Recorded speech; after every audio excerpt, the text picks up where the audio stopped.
আজকে রতে তাহলে ফাইনালি সেই বিগ রিটার্নটি হয়েই গেল, ভেগনার রিটার্ন হয়ে গেল। আজকে বছরে প্রথম র হয়ে গেল। তো আজকে এই রকে নিয়ে ডাব্লিউডাব্লিউ খুবই হাইপ করেছিল, কেননা স্ট্রেঞ্জার থিংস ক্রসওভার এপিসোড ছিল আজকে, তো এটাকে নিয়ে খুব হাইপ করছিল কিছুদিন ধরে। তো আজ সেরকম তো আমরা স্ট্রেঞ্জার থিংসের কিছুই দেখতে পেলাম না, না কাস্ট মেম্বারের অ্যাপিয়ারেন্স বা কিছু সারপ্রাইজ এলিমেন্ট। সেরকম যেমন হাইপ করেছিল সেরকম কিছুই ছিল না, জাস্ট একটা থিমের ওপর বেস করে ছিল। আর আপনারা নিশ্চয়ই জানেন যে স্ট্রেঞ্জার থিংসের লাস্ট সিজনের লাস্ট সবকটা এপিসোড বেরিয়ে গেছে লাস্ট উইকে। আর এটাকে একটু হাইপ করার জন্য, প্রমোট করার জন্য নেটফ্লিক্স জাস্ট একটা ক্রস ওভার এপিসোড বলে চালিয়ে দিল আজকে। তো আমরা প্রথমে দেখতে পারি ভিশনের ব্যাকস্টেজ থেকে এন্ট্রি নিতে পল হেমেন, লোগান পল, বনসডিট, বন বেকার, ওদিকে অস্টিন থিওরি, এদেরকে আমরা এন্ট্রি নিতে দেখি। তারপরে আমরা এন্ট্রেন্স নিতে দেখি রিয়া রিপ্লি আর ইয়ো স্কাই। আর আজকে ছিল হচ্ছে Rhea Ripley Iyo Sky versus Kabuki ওয়ারিয়ার্সের ওয়ার্ল্ড ট্যাগ টিম ম্যাচ। এটা প্রথম রয়ের ফার্স্ট সেগমেন্ট ছিল। তো এরকম করে এদের ম্যাচ শুরু হয়, নর্মাল ম্যাচ ওমেন্স ডিভিশনে। আপনারা জানেন এটা নিয়ে আলাদা করে কিছু এটা নিয়েও বলার নেই। এটার যেমন ওমেন্স ম্যাচ হয় ভালোই, রিয়া রিপ্লি যেমন ম্যাচ দেয়, ইয়ো স্কাইও ভালো ম্যাচ দেয়, মোটামুটি ঠিকঠাকই ছিল, কিছু কমপ্লেন করার কিছু নেই সেরকম। তো এখানে লাস্টে যেটা হয়, যেটা রিয়া রিপ্লি পিন করে কাবুকি ওয়ারিয়ার্সকে, যে রিয়া রিপ্লি আর Iyo Sky new tag team world tag team championship জিতে যায়। তো এরপরে আমরা যেটা দেখতে পারি নেক্সট সেগমেন্টে গুন্থারের সাথে অ্যাডাম পিয়ার্সের ব্যাকস্টেজে। অ্যাডাম পিয়ার্স গুন্থারকে বলে যে তুমি জন সিনারকে রিটায়ারমেন্ট করেছো ট্যাপ আউট করে, সবই ঠিক আছে, কিন্তু ফ্যান্সরা তোমাকে এখনো কিন্তু তোমার উপর ফ্যান্সরা যথেষ্ট তোমার উপর চটে আছে। তো গুন্থার তো ওটাকে হেসে উড়িয়ে দেয়, হেসে উড়িয়ে এন্ট্রেন্স নেয়। তারপরে অ্যানাউন্সমেন্ট টেবিলে উঠে ওপরে এসে মক করতে থাকে ফ্যানদের কাছে। তো ফ্যানরাও বু করতে থাকে হেভি লেভেলে। তো তারপরে গুন্থার রিংয়ে এসেও একই জিনিস করতে শুরু করে, ফ্যানেরাও তো সেই লেভেলে বু করে, আর গুন্থার সেটা মজা দিতে থাকে। গুন্থারের তো ক্যারেক্টার এখন সেই লেভেল যাচ্ছে। গুন্থার জনসিনাকে আগের বছর জনসিনা, গোলবার্গ এদেরকে রিটায়ারমেন্ট করিয়ে এখন গুন্থার, এখন ডাব্লিউডাব্লিউ গুন্থারকে ভালোভাবে পুশ দিচ্ছে এবং গুন্থার এই ক্যারেক্টারটি খুব ভালোভাবে কাজ করছে।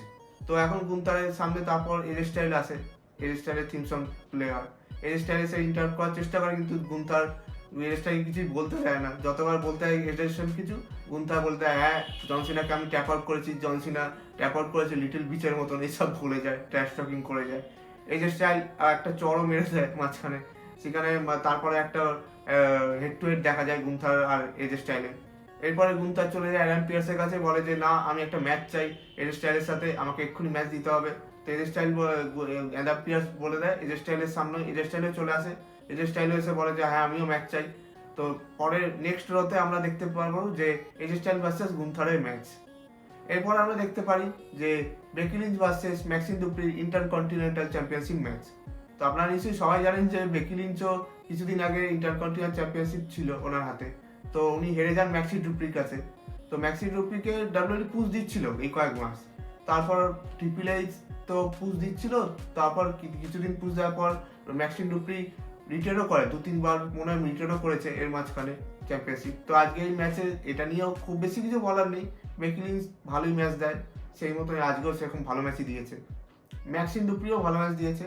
তবে লাস্টে আজকে বেকি লিঞ্চ চ্যাম্পিয়নশিপ জিতে যায় ম্যাক্সিম ডুপ্রির থেকে, আবার ওনার কাছে ইন্টারকন্টিনেন্টাল চ্যাম্পিয়নশিপ ওনার কাছে চলে আসে।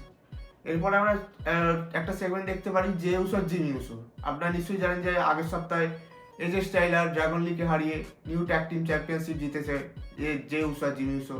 তো ওটা নিয়ে ছোট একটা প্রোমো কাট করে, ওই ঈদ ঈদ করা যেমন করে জে উসো, সেই ঈদ ঈদ করতেই এসেছিল, আর কিছুই না বেশি কিছু।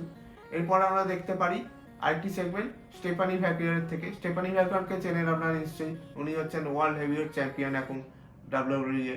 তো ওনার একটা প্রোমো দেখা যায়, তো উনি প্রোমো কাট করেন, তখন বলেন যে নিকি বেলা, রাকেল রদ্রিগেজ এদেরকে হারিয়েছে, এইসব বলতে থাকে। তখন রাকেল রদ্রিগেজ এসে আবার অ্যাটাক করে দেয় স্টেফানি ভেকারকে। তো এটা চলতে থাকে একটা ছোট সেগমেন্ট, প্রোমো সেগমেন্ট। তো ব্যাকস্টেজ অবধি চলে, এটা নিয়ে বেশি কিছু বলার নেই। তারপর আমরা দেখতে পারি যে মেন জিনিস নয় এটা, এটা বলতে চাইছি, এটা হচ্ছে আনরিয়ালের সিজন 2। আনরিয়াল সিজন 2 আসছে জানুয়ারি 20 তারিখে, আপনারা চাইলে দেখতে পারেন। ডাব্লিউডাব্লিউ এটাকে নিয়ে এত কেন হাইপ করে ডাব্লিউডাব্লিউ জানে।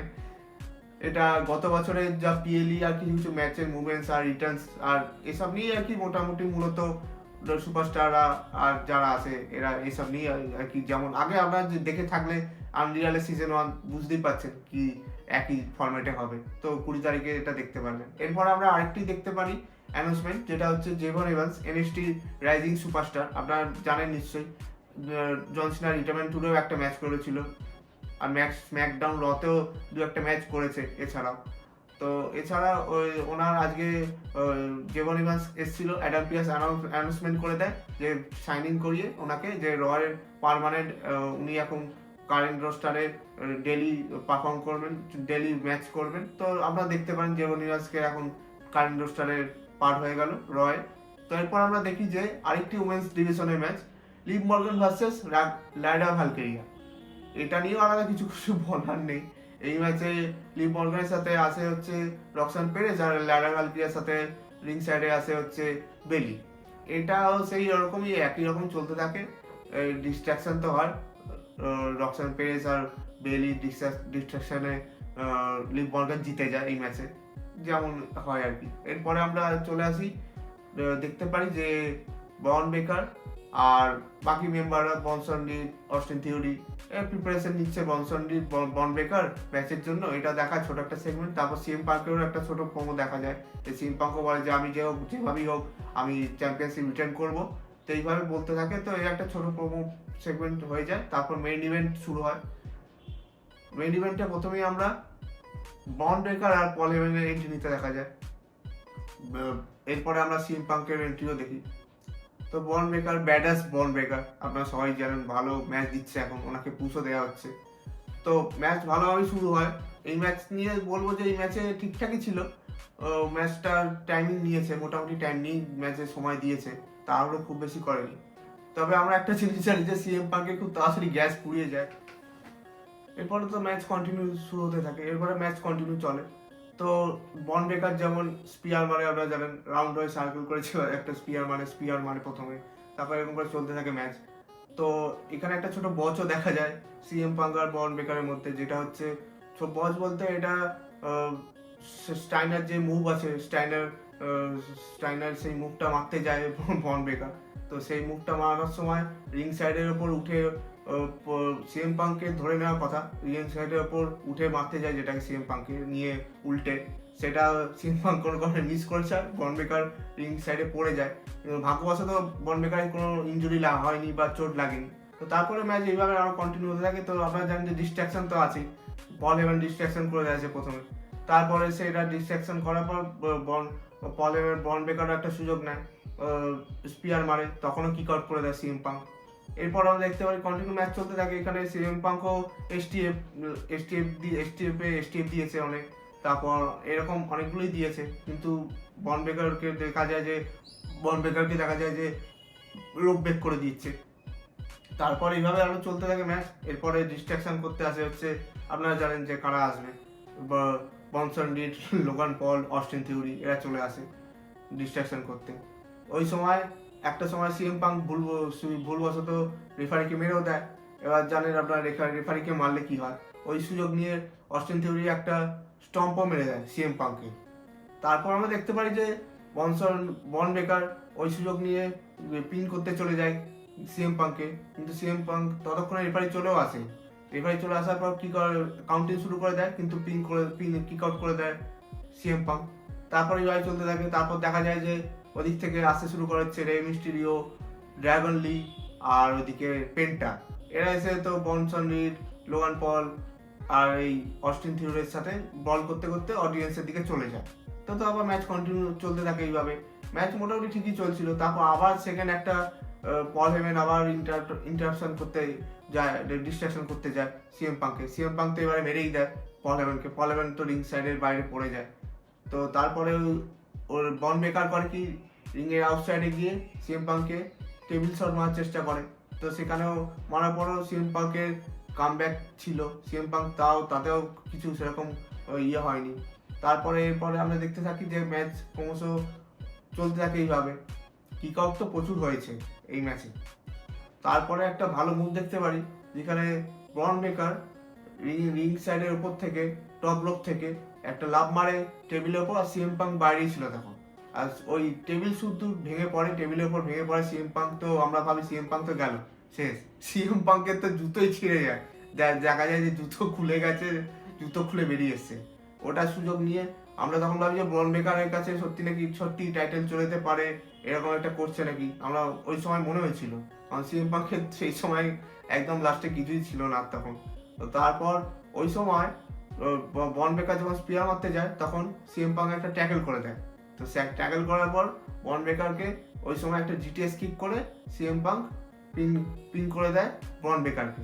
তো এই করে সিএম পাঙ্ক রিটেন করে নিল চ্যাম্পিয়নশিপ। রয়্যাল রাম্বলে তো চ্যাম্পিয়নশিপ নিয়ে যাচ্ছি, আর এলিমিনেশন চেম্বার আছে, রেসেলমেনিয়া আছে, এই পিএলই তো দেখা যাক কতদিন রিটেন রাখতে পারেন সিএম পাঙ্ক চ্যাম্পিয়নশিপ। আর ব্রন বেকারকে দেখে মনে হচ্ছে এখন ওনার কাছে টাইটেল খুব তাড়াতাড়ি আসবে না বলে মনে হয়, যদি না ট্রিপল এইচ কোনো শকিং এলিমেন্টস দিয়ে দেয়। এটা দেখা যাক এখন কি হয়, সময় বলবে। আজকে রতে সেরকম আহামরি তো কিছু ছিল না।